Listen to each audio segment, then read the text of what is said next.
ஏற்கனவே விசாரணை செய்யப்பட்ட விடயத்தில் 1500 பேப்பர் மிஸ் ஆயிரு. அது அந்த 1500 பேப்பர் ரிமூவ் பண்ணப்பட்டிருக்கு. கலட்டி இருக்கின்றார்கள் அல்லது காணாமல் ஆக்கி இருக்கிறார்கள். குண்டுதாரிகளுக்கு சொல்லப்பட்ட விடயம் என்னென்னால் கொண்டு போன உடைய வெடிக்கும் என்று. ஆனால் நாங்கள் ஆராய்ந்து பார்த்த போது இவங்களுக்கு பின்னால் ஒவ்வொரு குண்டுதாரிக்கும் பின்னால் ஒரு உளவாளியாக அல்லது ஒரு இயக்குனர் ஒரு ஆபரேஷனாக அவருடைய கொண்டல் ஒரு ரிமோட் இருந்திருக்கிறது. சட்டபூர்வமாக இந்த ஈஸ்டர் குண்டு வெடிப்பில் பிள்ளையாரை நீங்கள் நிரூபிக்க முடியாது. ஆனால் ஒரு நிலுவையில் இருக்கின்ற வழக்கை தூசி தட்டி எடுக்கின்ற போது இந்தியா சொன்னாலும் இந்த ஈஸ்டர் குண்டு வெடிப்பில் பாவிக்கப்பட்ட அத்தனை குண்டுகளும் இலங்கை இராணுவத்திடம் இருக்கின்ற குண்டுகள். நாம் இந்த கமல் குணவரத்தில் இருக்கின்றது நாம் இது விடையும் நிறைய சொல்லலாம் இருந்துச்சு. இப்போது நாட்டில் இந்த 3 பேருக்காகத்தான் இந்த பாதுகாப்பு வழங்கப்பட்டுங்கிறது யாருக்குமே கிடையாது. எல்லோரும் சாதாரண மனிதர் போன்று அவங்க பிரைவேட் டிரைவரை வச்சுக்கிட்டு வண்டி ஓடி தெரியுறாங்க. சுரசாலியை பலமுறை ஆசாத் மௌலானா அவர்கள் தொடர்பு கொண்டிருக்கிறார். அவர்தான் ஆசாத் மௌலானா பிள்ளையானை ஜாயின் பண்ணியிருந்தார். நாங்கள் மீண்டும் சொல்கின்றோம், இப்போதைய இவரது ஆட்சியில் இந்த 130 கோடி எரிவாயு சிலிண்டர் ஊழல் இது வந்துட்டு வேர்ல்ட் பேங்க் அப்பவே இந்த போலினுக்காக மக்களுக்காக கொடுக்கப்பட்டது. அஜித் கெப்ரால் ஊழல் என்று மிகப்பெரிய ஊழல் ஒன்று இருக்குது, 200 கோடி. அரசியலில் நகர்த்தப்படும் காய்கள், திரைமறைவில் நடக்கும் ரகசிய பேரங்கள், உலகத் தமிழர் அறிந்தேயாக வேண்டிய உண்மைகளை தேடி ஒரு உடறுப்பு.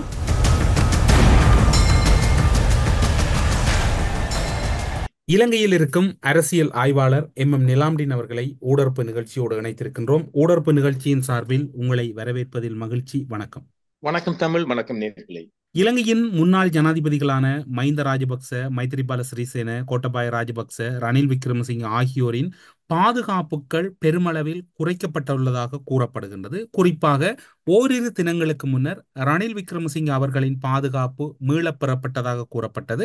பின்னர் அப்படியான ஒரு சம்பவம் இடம்பெறவில்லை என்று போலீஸ் தரப்பிலும் பாதுகாப்பு துறை சார்ந்தும் அறிக்கைகள் வெளியாகியிருந்தன. என்ன இடம்பெறுகின்றது? உண்மையில் பாதுகாப்பு குறைப்புகளுக்கான சந்தர்ப்பங்கள் இருக்கின்றனவா? அப்படியான ஒரு வாய்ப்புகள் நடைபெறுகின்றனவா? உண்மைதான். அது உண்மைதான். அதுல முதல்ல என்னவென்றால், இப்ப வடகிழக்கில் ஒரு யுத்தம் இல்லாத பிற்பாடு இந்த நீங்கள் பாத்தீங்கன்னா இந்த நிதியுதவி அலோகேஷன் ஆக கூட பாதுகாப்பு நிதியாகத்தான் இருக்குது. மஹிந்தர் கோட்டையர் வந்த பிற்பாடு மிக அதிகமான இந்த பாதுகாப்பு நிதிக்கென்று இந்த மக்களின் வரிப்பணம் வீணாக்கப்படுகின்றது. பாருங்க, மஹிந்தருக்கு 280 ஸ்பெஷல் போலீஸ் STF, ரணிலுக்கு 163 பேர், கோட்டையருக்கு 200 பேர். இப்படியாக மிக அதிகமான ஒரு பெண்டகன் மாதிரி மிக அதிகமான ஒரு பாதுகாப்பு அணி இருந்துச்சு. அது இப்ப அனுரி அவர்கள் அதை மிக அதிகமாக குறைத்து இருக்கின்றார். அதை விட முக்கியமாக நாங்கள் சில காவல் தர வேண்டியிருக்கு. இதுவரைக்கும் நாட்டிலிருந்து வரவில்லை. அதாவது இங்க சொல்ல போனால் இங்க இருக்குது PSD. என்ன PSD? என்ன? ஜனாதிபதி பாதுகாப்பு பிரிவு, பிரசிடென்ட் செக்யூரிட்டி டிவிஷன். PMSD, பிரதமர் பாதுகாப்பு பிரிவு, prime minister security division. MSD, ministry of security division, அமைச்சர்களின் பாதுகாப்பு பிரிவு. இந்த பாதுகாப்பு பிரிவுகளில் ஒவ்வொன்றுக்கும் ஒவ்வொரு DIG பொறுப்பாக இருப்பார். சீனியர் DIG அல்லது DIG. இவங்க எல்லாம் இப்ப இந்த 20 ஆண்டுகளாம ஒரே இடத்தை இருந்துகிட்டு இந்த மஹிந்த ஒரு பினாமிகள், அதாவது இந்த பாதுகாப்பு பிரிவில் நாங்க சொல்லப்பட்ட PSD, PMSD, MSD, இந்த இதுல இருக்கின்ற இந்த DIGல இருந்து இந்த பெட்டாலியன் குரூப் எல்லாமே இவங்களோட ஒரு வந்துட்டு இந்த பினாமியாக மாட்டாங்க. மிகப்பெரிய பினாமிகள், ஊழல் அஞ்சலுங்க இவங்கள மூலமாகத்தான் நடக்குது. இதுல ஒன்று பாருங்கள், இந்த ஒரு அமைச்சர், ஒரு சாரதி ஒருவர், ஒரு டிரைவர் ஒருவருக்கு கலம்பு 7 கரவா தோட்டம் என்று சொன்னால் சுவடிகள் திணைக்களம் அல்லது சுதந்திர சதுக்கத்துக்கு பின்பகுதி அந்த பெரிய கிரவுண்ட் பகுதி எல்லாமே கலம்பு 7. இந்த ஏரியாவில் அந்த சாரதிக்கு ஒரு மாளிகை என்னண்டு வார இவருக்கு இந்த கொடுக்குற சம்பளத்துக்குள்ள இப்படி இந்த ஊழல் மெலிந்திருக்கு. அப்ப இவர் அனுரை அவர்கள் ஆரம்பத்தில் இருந்தே இதையெல்லாம் எப்படி செய்யலாம் என்று வந்து 20-25 ஆண்டுக்கு பிற்பாடு இந்த PSD, PMSD, MSD என்று எல்லோரும் கலைக்கப்பட்டிருக்காங்க. DIGல இருந்து சாதாரண PC வரையும் 1800 பேருக்கு டிரான்ஸ்பர் நாளை முதல் வருகின்றது. இந்த செய்தி நாட்டுக்குள் எங்கேயுமே வரவில்லை. நாம் தான் இதை முதலாக கொடுக்கின்றோம். இது இந்த DIG லெவல்ல இருந்து SSP, SP, ASP, CI, SI இப்படி ஏகப்பட்ட 1800 இலங்கையின் வரலாற்றுல தேர்தல் ஆணையத்தின் அனுமதி பெற்று அனுரை அவர்கள் இந்த இடமாற்றம் செய்திருக்கின்றார். இது ஒரு இலங்கையில் ஒரு மிகப்பெரிய மெகா போலீஸ் டிரான்ஸ்பர். இதுல என்னென்னால் இந்த பிரிவுகளில் மஹிந்த காலத்தில் இருந்த இன்னும் இந்த பினாமியா தான் செயல்படுறாங்க. மிக அதிகமான செயல்பாடு. இப்போது நீங்க நீங்க கேட்ட கேள்விக்கு விடை மஹிந்த, ரணில், கோட்டை இவர்களுக்கான பாதுகாப்பு பிரிவு மிக அதிகமாக குறைக்கப்பட்டிருக்கின்றது. சாதாரண ஒரு சாதாரணமாக இவங்களுக்கு தேவையான அளவுக்கு இருக்கு. நாம அதை எத்தனை கண்டு மக்களுக்கு சொல்ல தேவையில்லை. மிக அதிகமாக ரெடியூஸ் பண்ணப்பட்டிருக்குது. அது அவங்களுக்கு போதுமான பாதுகாப்பாக தான் இருக்கின்றது. அது மறுக்கப்பட்டாலும் மிகப்பெரிய உண்மையான செய்தியானது. இப்போது இலங்கையில் முன்னாள் அரசியல் பிரமுகர்கள் அல்லது முன்னாள் அரசியலில் முக்கியத்துவம் வாய்ந்தவர்கள் யார் யாருக்கு பாதுகாப்பு வழங்கப்பட்டுள்ளது? இது நல்ல கல்யாணம். எதிர்கட்சி தலைவர், சபாநாயகர், பிரதி சபாநாயகரை தவிர எல்லோருடைய பாதுகாப்பும் விட்ரோ பண்ணப்பட்டிருக்குது. யாருக்கும் எந்த பாதுகாப்பும் இல்லை. சபாநாயகருக்கும் எதிர்கட்சி தலைவருக்கும் பிரதி சபாநாயகருக்கும் உள்ளதே அதையும் குறைக்கப்பட்டு அவங்களுக்கும் ஒரு தேவையான அளவு பாதுகாவல் வழங்கப்பட்டிருக்குது. அது தேர்தல் முடிந்த பிற்பாடு அவங்க அது அங்கிருந்து ரிமூவ் பண்ணப்படும். புதிய சபாநாயகர், புதிய எதிர்கட்சி தலைவர், பிரதி சபாநாயகருக்கு வழங்கப்படும். இதில் வேடிக்கை என்னவென்றால் முற்று முழுதாக நாங்கள் ஏற்கனவே சொன்னது போன்று பிஎஸ்டி, பிஎம்எஸ்டி, எம்எஸ்டி கலைக்கப்பட்டு விட்டது. அதாவது இந்த அரசியல்வாதிகளுக்கு யாருக்கு இந்த 3 பேரையும் தவிர, யாரு சபாநாயகர், எதிர்கட்சி தலைவர், பிரதி சபாநாயகர் தவிர மற்ற எல்லோரும் கலைக்கப்பட்டிருக்கின்றது. இந்த தேர்தலுக்கு பிற்பாடு வருகின்ற எல்லோருக்குமான ஒரு பாதுகாவல் வருகின்றது. புதிய அணிகள் தான் உருவாக்கப்படும். இந்த 20 ஆண்டு காலமாக இதில் ஒட்டி கொண்டிருந்தவர்கள் கலைக்கப்பட்டுள்ளதால் இப்போது நாட்டில் இந்த 3 பேருக்காகத்தான் இந்த பாதுகாப்பு வழங்கப்பட்டுங்கிறது. யாருக்குமே கிடையாது. எல்லோரும் சாதாரண மனிதர் போன்று அவங்க பிரைவேட் டிரைவரை வச்சுக்கிட்டு வண்டி ஓடி தெரியுறாங்க. இன்னும் ஒரு விடயம், தேர்தல் காலங்களில் மக்களால் எதிர்பார்க்கப்பட்டது, தேர்தலின் பின்னரும் எதிர்பார்க்கப்பட்ட ஒரு விடயம். அனுர்குமார திசாநாயக்க அவர்கள் தேர்தல் பிரசார மேடைகளில் மக்களிடம் கொடுத்த வாக்குறுதிகளில் எந்த விடயத்தை முன்னுரிமை கொடுக்கப்பட்டுள்ளது? குறிப்பாக நேற்று முன்தினம் நீங்கள் பார்த்திருப்பீர்கள், கருதினால் மல்கம் ரஞ்சித் ஆண்டகையுடன் உயிர்த்த ஞாயிறு தாக்குதல் இடம்பெற்ற தேவாலயத்துக்கு சென்றிருந்த போது அதிலிருந்த பாதிக்கப்பட்ட மக்கள் தங்களுடைய ஆதங்கங்களை ஜனாதிபதியிடம் நேரடியாக வெளிப்படுத்தி இருந்தார்கள். நீங்களும் ஏனைய அரசியல்வாதிகள் போன்று மதஸ்தலங்களுக்குள் அரசியல் செய்யாதீர்கள் என்கின்ற சீற்றத்தையும் வெளியிட்டிருந்தார்கள். இந்த சம்பவம் தொடர்பில் உங்களுடைய பதிவு என்னவாக இருக்கின்றது? உண்மைதான். அனுரகுமார் அவர்கள் தேர்தல் பிரச்சார மேடைகளும் பல வாக்குறுதிகள் கொடுக்கப்பட்டாலும் ஈஸ்டர் குண்டுவெடிப்பு, லஞ்ச ஊழல், முட்டை ஊழல், சிலிண்டர் ஊழல் ஒரு 4 முக்கியமான ஊழல்களை கையில் எடுத்திருக்கின்றனர்.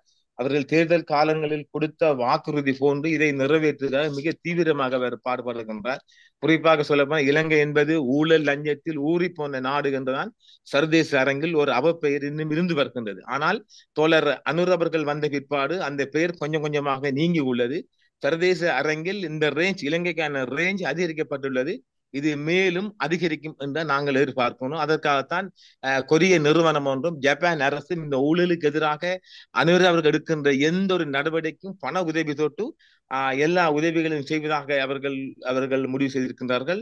இப்போதைய இந்த ஆட்சியில் இந்த 130 கோடி எரிவாயு சிலிண்டர் ஊழல் இது வந்துட்டு வேர்ல்ட் பேங்க் அப்பவே இந்த போலினுக்காக மக்களுக்காக கொடுக்கப்பட்டது. அஜித் கெப்ரால் ஊழல் என்று மிகப்பெரிய ஊழல் ஒன்று இருக்குது. ஒரு 200 கோடி. இந்த காமன்வெல்த் மால் நாட்டை கொண்டு சென்றார், அம்பாந்தோடை கொண்டு போயிருந்தார், அது ஒரு ஊழல். கிரேக் நாட்டில் பிணை முறை கொள்ளுமென என்ற ஒரு 6000 கோடி ஊழல் இருக்கின்றது. அர்ஜுன் மகேந்திரன் எங்கப்பட்ட ஊழல் இருக்கிறது. 9 பில்லியன் பிணை முறை இருக்கின்றது. முட்டை ஊழலில் ஒரு மாதத்திற்கு 1 கோடி என்று பல வகையான ஊழல் இருக்கின்றது. இவர் அநேகமாக இந்த ஈஸ்டர் குண்டுவெடிப்பை கையில் எடுத்திருக்கின்றார். இந்த ஈஸ்டர் குண்டுவெடிப்பு சம்பந்தமாக அதற்காகத்தான் ராணுவ புலனாய்வு அதிகாரி சுரேஷ் சாலையை மாற்றி இருக்கின்றார். அது ஒரு முக்கியமான ஒரு விடயம். அடுத்தது முன்னாள் பாதுகாப்பு செயலாளர் கமல் குணவர்தனை மாற்றி இருக்கின்றார். ஈஸ்டர் குண்டுவெடிப்பு கையில் எடுக்கப்பட்டிருக்கின்றது. அது நிச்சயமாக ஈஸ்டர் குண்டுவெடிப்பு விடயமாக மல்கம் அவர்களிடம் சொன்னது போன்றும் தேர்தல் மேடைகளிலும் சொன்னது போன்றும் அதில் அவர் கையில் எடுத்திருக்கின்றார். இது சம்பந்தமாக மேலதிக தகவல்களும் மிக விரைவில் நாங்கள் முழுமையாக தர இருக்கின்றோம். தேர்தல் நடக்கும் காலம் என்பதால் அநேகமாக இந்த லஞ்ச ஊழல் துணைக்கால ஆணையாளரும் அவரும் பதவி பறிக்கப்பட்டிருக்கின்றது. இப்படியாக முதலாக நாங்கள் ஏற்கனவே சொல்லியிருக்கணும், இந்த பதவி வழியாக சில மாற்றங்கள் செய்யாமல் தோழர் அனுர் அவர்கள் இந்த இடத்துக்கு செல்ல முடியாது என்று. எனவே கட்டம் கட்டமாக அவர் கொடுத்த வாக்குறுதிகளை நிறைவேற்ற போகின்றார்.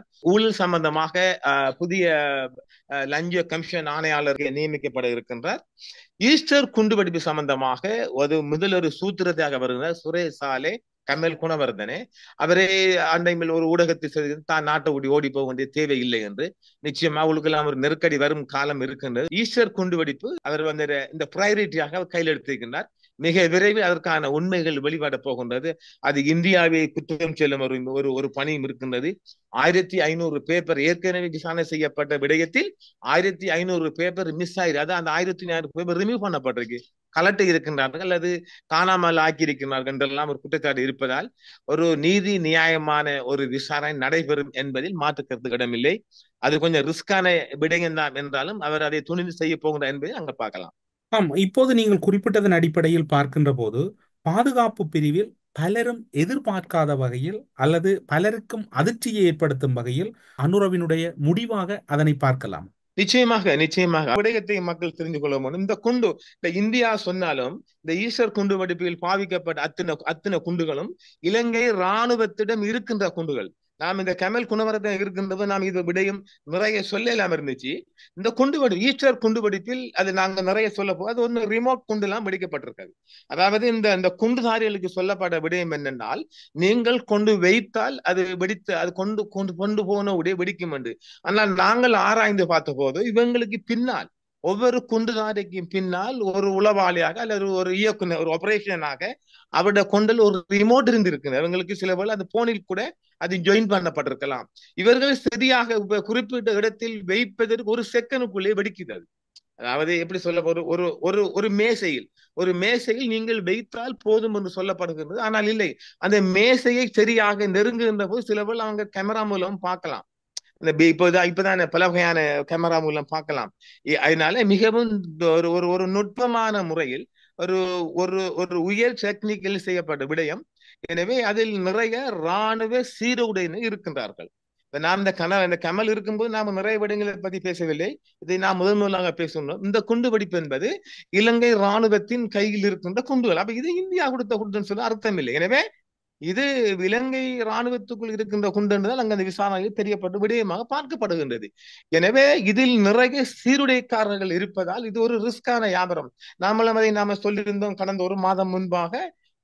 இதை ஈஸ்டர் குண்டு வெடிப்பு என்பது ஒரு ஆர்மி நெட்வொர்க் கொண்டது.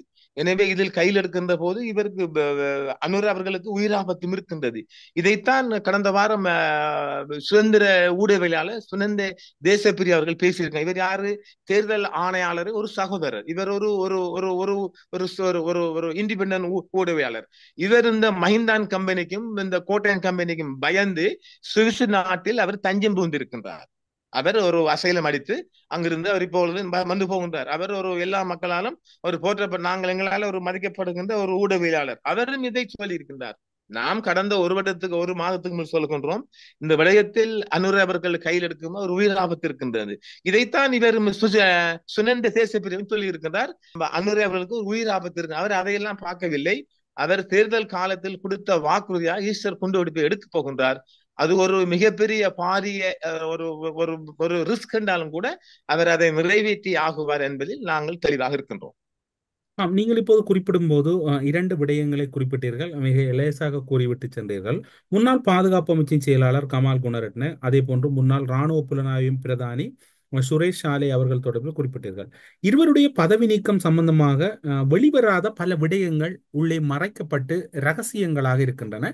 குறிப்பாக சொல்லப்போனால் இருவர் தொடர்பிலும் பல்வேறுபட்ட குற்றச்சாட்டுகளும் அவர்கள் பதவியில் இருந்த காலங்களில் சுமத்தப்பட்டிருந்தன. சுரேஷ் சாலே தொடர்பில் கூட பல குற்றச்சாட்டுகள், குறிப்பாக அந்த தாக்குதல் இடம்பெறுகின்ற போது அவர் மீது சுமத்தப்பட்ட குற்றச்சாட்டுகள் முறையாக விசாரணை செய்திருந்தால் இன்று அந்த விடயம் முற்று பெற்றிருக்கும். அப்படி இருக்கின்ற போது இவர்கள் தொடர்பில் மறைக்கப்பட்ட விடயங்கள் என்னவாக இருக்கின்றன?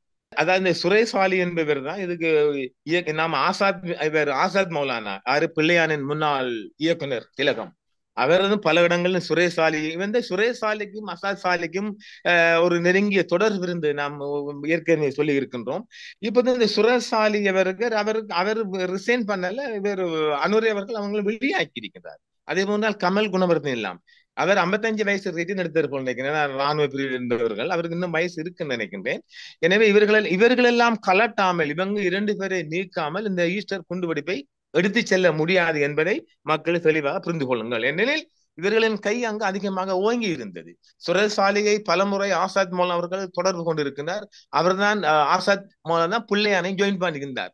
நாங்கள் மீண்டும் மீண்டும் சொல்கின்றோம், ஜோசப் பர்ராசிங்கம் அவர்களின் கேஸ் கூட அவர் ஒரு சாட்சியாளர் இப்பொழுது ஜனாதிபதியிடம் மறந்துகிட்டு இருக்கிறார், நீங்கள் பார்த்திருப்பீர்கள்.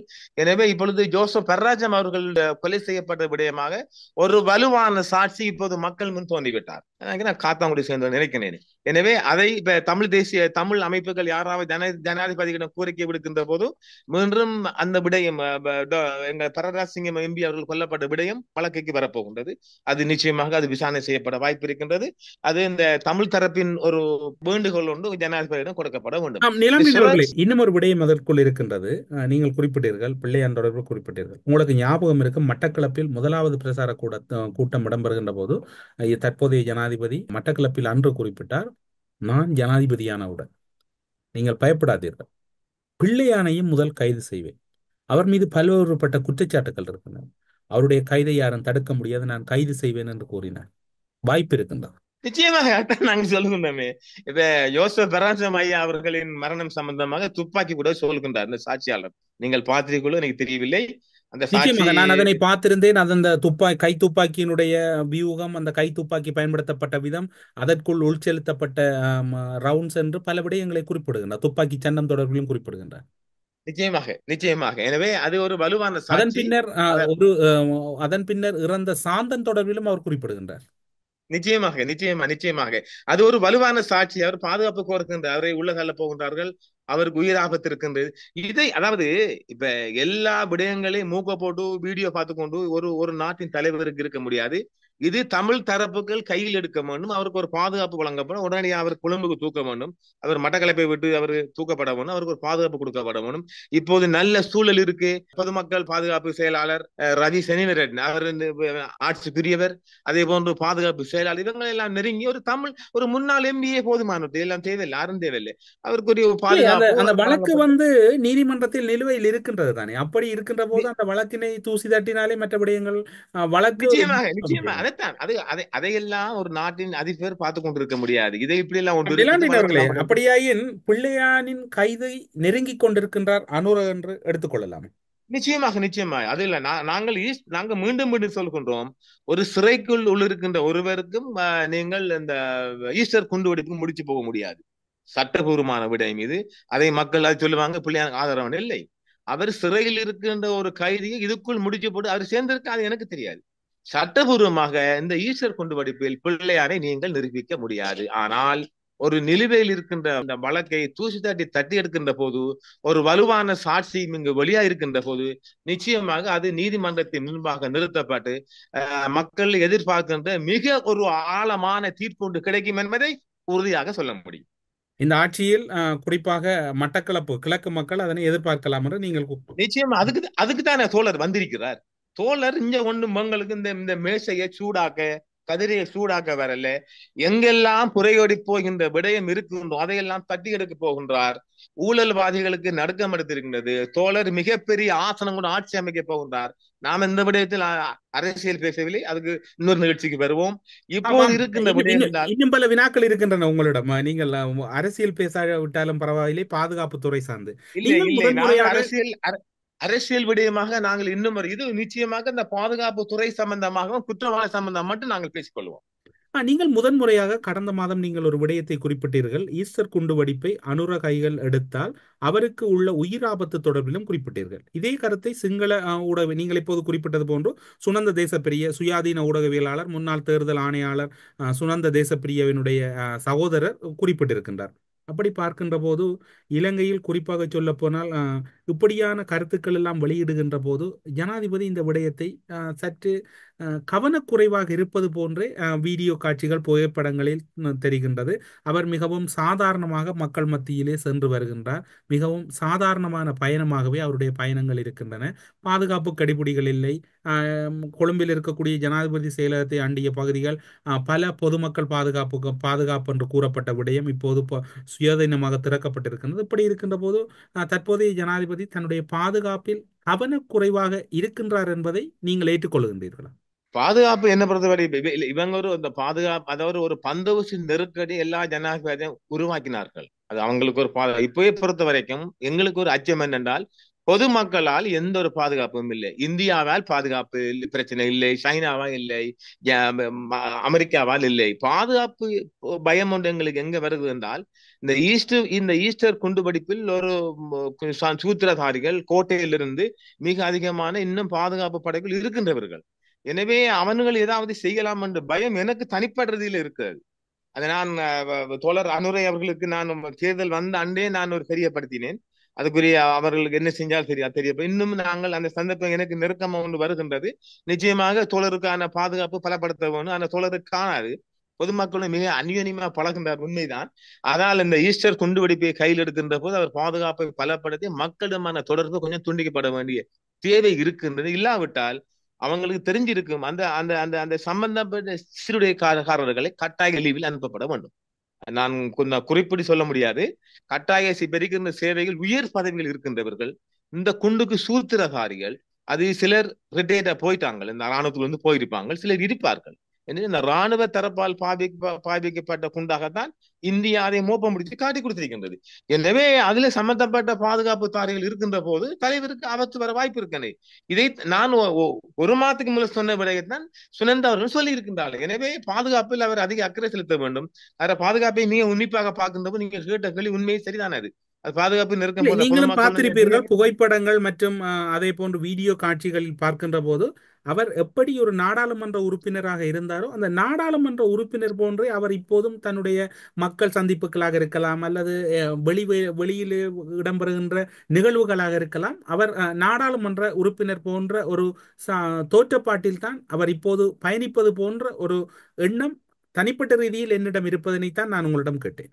நிச்சயம் அதை நானும் பார்த்தேன். என்ன பிரச்சனை, அந்த இளசுகள் நாம சொன்ன புதிய வாக்காளர்கள் இவர் அனுரை அவர்கள் இவருக்குள்ள இந்த ரஜினியுடைய படம் ஒன்று வெளியான அப்படி துடிக்கின்றார்கள்.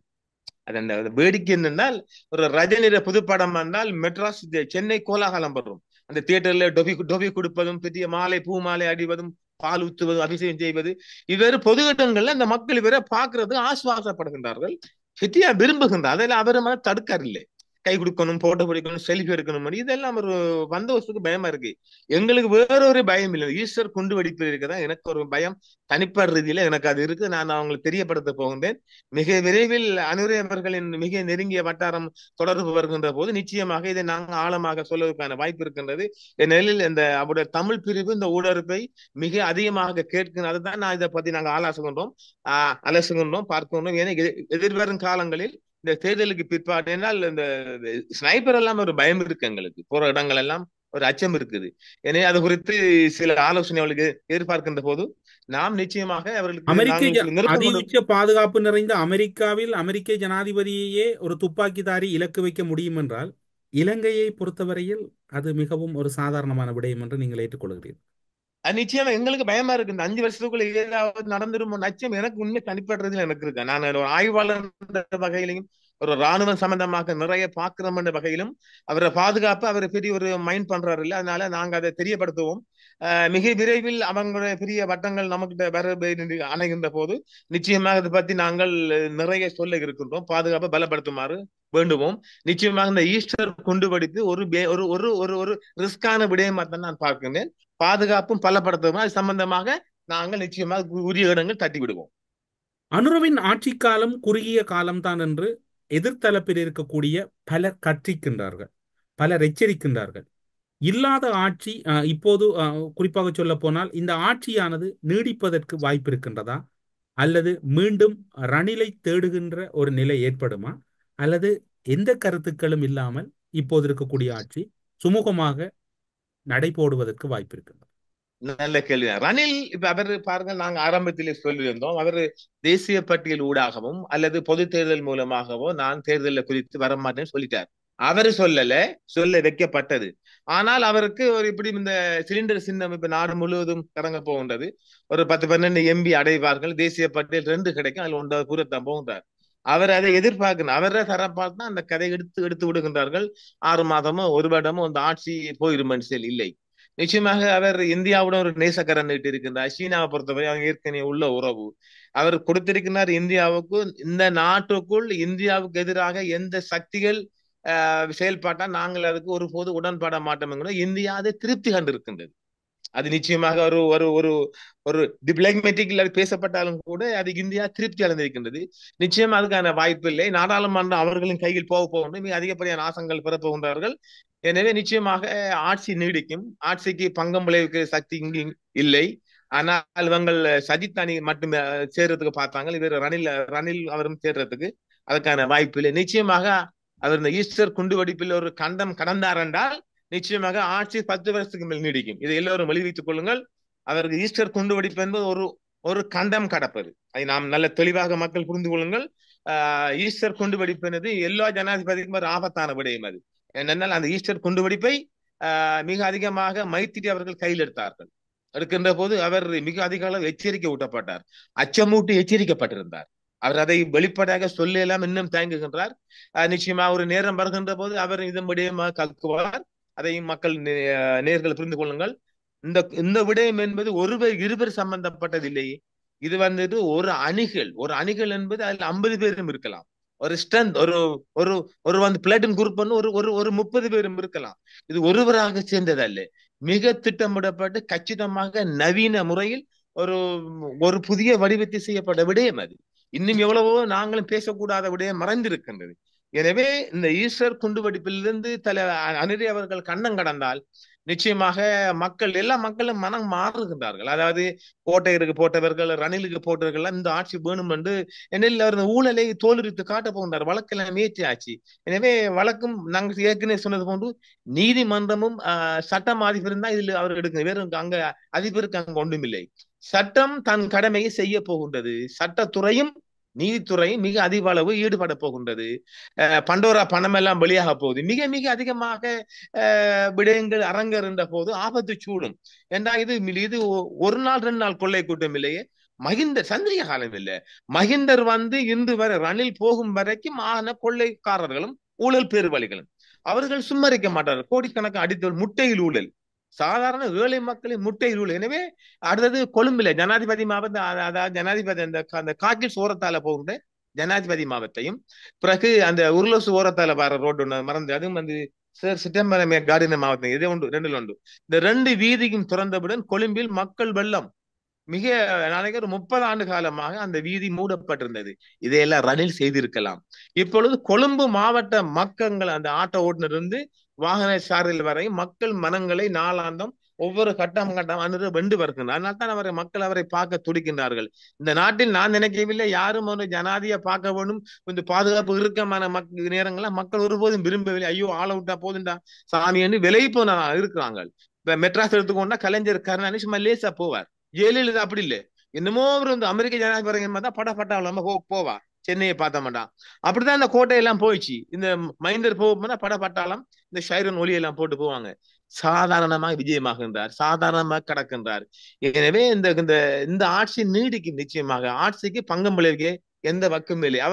அடுத்தது இப்ப அனுரைக்கு பிறகு யார் அரசியலுக்கு வர வேண்டும் என்று அந்த கட்சிக்குள் அவர்கள் ஒருவரை உருவாக்கி வருங்க. நாங்க இப்ப சொல்ல மாட்டோம். அதுக்குரிய நேர காலம் வரும்போது மக்கள் பார்ப்பார்கள். பாருங்கள், இதுவரை யாருமே செய்யல. தனக்கு பிறகு இந்த கட்சிக்கு யார் பொறுப்பு கொடுக்கணும், மக்களுக்காக யார் அர்ப்பணிப்பு செய்ய வேண்டும் என்றதை அவர்கள் இந்த மாசம் இருந்தே ஆரம்பிச்சு விட்டார்கள். அப்ப காலம் கணிக்கின்ற போது அடுத்த 2ஆம் கட்ட தலைவர் ஒருவர் பாரம் எடுக்கும் அளவுக்கு அந்த செயல்பட்டு வருகின்றனர். எனவே நிச்சயமாக மக்கள் மனங்களை வென்ற ஒரு ஜனாதிபதிதான் வரப்போகின்றார். இது அரசியலுக்கு அப்பால் மக்கள் மனங்களை வந்து நான் நினைக்கிறேன். இனி இந்த போராட்டம் எல்லாம் நாட்டுக்குள்ள தொழிற்சங்க போராட்டம் வேறு, நான் நினைக்கிறேன் காலப்போக்குல இந்த தமிழர் போராட்டமும் மங்கி போகும்.